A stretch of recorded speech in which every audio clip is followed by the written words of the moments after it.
ओए आंटी ये आंटी किन्ने किया मैनू मैं क्या बाज आया मैं तेरा गाटा ला देना तुसी मेरी हवा भी नहीं फड़ सकते आंटी मोटी अज आंटी दे नाल मोटो भी किया मन लगदा तू इदों पहले ही छुरी फिरवानी है आंटी पटाखा वे तू बाज नहीं ना आना तू मैनू खचरा लगना सब तो ज्यादा ते ठहर जा अज मैं तेरे मालक नू शिकायत लानी आ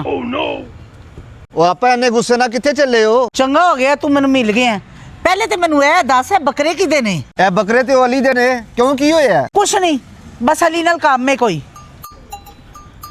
वे की होया?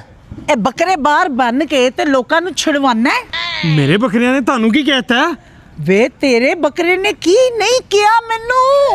मेरे बकरे तो बड़े भला मानस ने आज तक तू मैनू दस मैं किथों मोटी लगनी आ तुसी तो बिल्कुल मोटे नहीं है बिल्कुल स्लिम ते मेरी शक्ल वेख मेरे हाथ पैर वेख मेरी केड़ी इन्नी उम्र है ऐही कोई 28-29 साल दी उम्र है ताड़ी चल झूठा ते तेरे बकरे मैनू आंटी कहन दे ने आंटी कहता उन्होंने वो तो मोटी भी कहन दे ने ताड़ी ऐसी थी आओ जरा अनंत नहीं बड़ा मैं ए वेख ए गई ओए ये तो सब तो ज्यादा भला मानस बकरा है ओए मेरी गल सुन तू है आंटी ओ मेरा मतलब है तू है बाजी नु छेड़ना है आहो बस गलती हो गई हुन नहीं करदा पक्का आइंदा तो बाद जे तू उन्होंने छेड़िया ते मेरे तो पूरा कोई नहीं होएगा समझ गया नहीं छेड़दा मैनू रोटी खान दे लो जी उन्हें कहता आइंदा तो बाद तानू नहीं छेड़ेगा ठीक है अस्सलाम वालेकुम अज ने मैनू छेड़िया नहीं हाँ समझते तो कहीं होएंगी